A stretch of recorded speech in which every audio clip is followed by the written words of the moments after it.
Chairshot Reality, WrestleZone.com. Continuing on here in the weekend, Chairshot Reality. We are in the beautiful Center for Media Innovation studio at Point Park University in downtown Pittsburgh. Point Park University, if you're looking for a great education, pointpark.edu.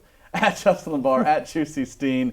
Let's talk women's division. Let's talk about it. Big things happening on both sides, one of which is going to carry in here to Pittsburgh in just about a week from now with an Iron Man match. Iron Woman. I know they say Iron Man, but I feel like we're supposed to say Iron Woman. I guess they don't care if they're that politically correct. I don't know. We have that, but then we also have with Sasha and Charlotte, and then we have Alexa Bliss, who wins from Becky Lynch. And a tables match. So I ask you, Juice, which women's division are you enjoying more right now? And not just the title, but you can look at maybe the secondary feuds. I think in secondary feuds, I would have to take SmackDown with the edge. They've got a little bit more of a talent pool that can put on better matches, and they had two strong women's matches at the pay-per-view. For the title feud, I think it's almost a toss-up because I love the Charlotte and Sasha stuff, but it's been dragging on for so long. Repetition harms them. But now they keep doing different matches. So, I mean, it's like a legitimate, crazy, long feud with them, and they're going to do an Iron Man match now, and they did a Hell in a Cell match. Yeah. So on the other side of the match, they're good for SmackDown. It's just nothing too crazy. No long-term feuds. Alexa Bliss is one of the highest, brightest spots. Oh, definitely. For SmackDown, but again, SmackDown less content. But I really like what Alexa Bliss is doing. I do not want to mistake that at all. I mean, her quote that she had, this little bitch now runs the women's SmackDown. I mean, it was just, she said it wasn't just because it was profanity and that stands out in this day of PG with WWE, but she believed it. Like I feel like I'm really understanding what Alexa Bliss's voice is all about. And the best part was on Talking Smack, she was like almost in tears, like she won the title. And then as soon as Renee talked about Becky Lynch, she just shot into and just right. She has a very villainous comic book kind of look. Yeah, it's great. All that being said, though, I think I don't think I can not say the Raw women's division simply for what you said. On the one hand, repetition kind of harms them. We've seen Sasha and Charlotte go, round and round since the brand split. But since the first match. That's with any feud in wrestling. Right. So. I mean, going since July, which started in Pittsburgh, ironically. See? So where it started. Incredible. But yeah, the fact that they broke so much ground. Main eventing Raw, main eventing pay-per-views, Hell in a Cell, contract signings. They're doing a lot more. Now the first ever women's Iron Man woman match on Raw or SmackDown. Yeah.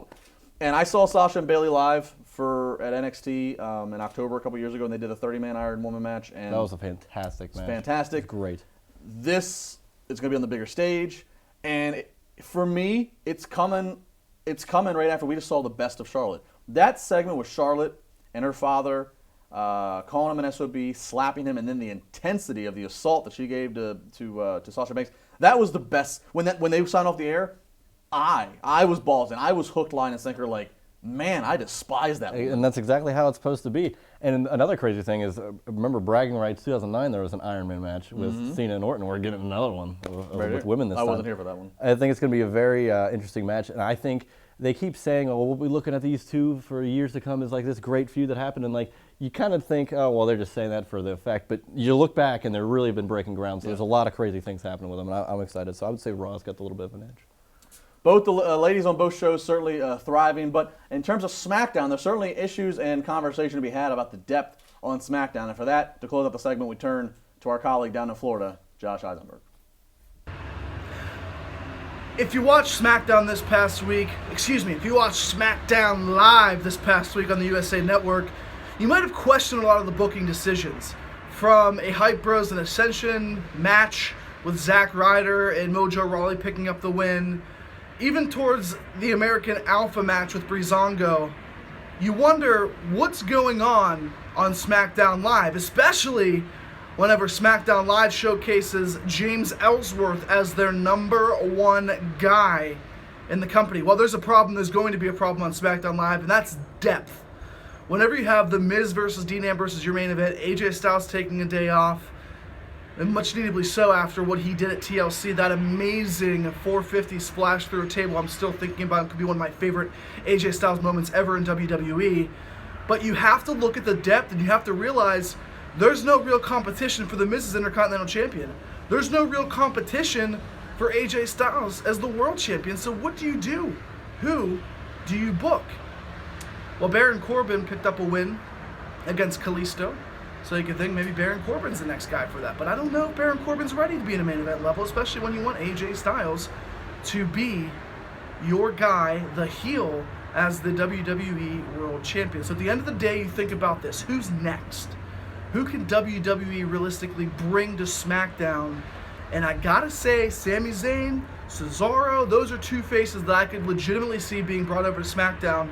But you desperately need two guys to come back who might be part-time guys, but they still give a big match feel, and that's John Cena and The Undertaker.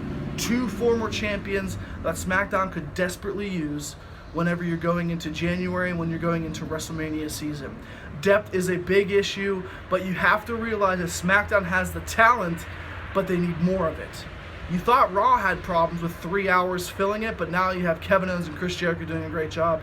You have Roman Reigns, Seth Rollins, Charlotte and Sasha, all of these really great storylines, and SmackDown, doesn't really have much.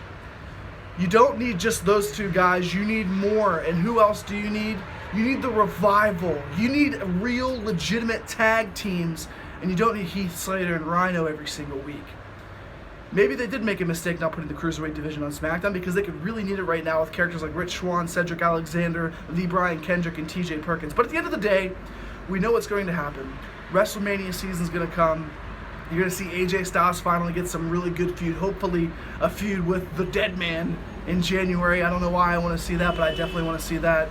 You want to see depth with SmackDown because it is only 2 hours, and they have killed so many great tag teams, and they've killed so many great characters over the past couple of years.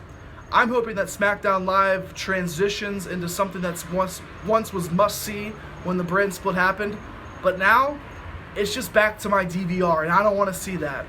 We will see what WWE does, what answers they have for SmackDown Live. I will say one thing. Looking at Twitter, I wouldn't be mad to see 10, Ty Dillinger being called up, and a few other names on that NXT roster that could use a shot of energy. More Chair Shot Reality all weekend long. Justin and Juice have been in studio, but happy holidays, everybody. We are going to bring you more and more action, more entertainment. Josh Eisenberg 4 on Twitter. I won't be Amaro Ranello and call out LeVar, but I will tell it like it is. And the truth is, SmackDown, you need some help.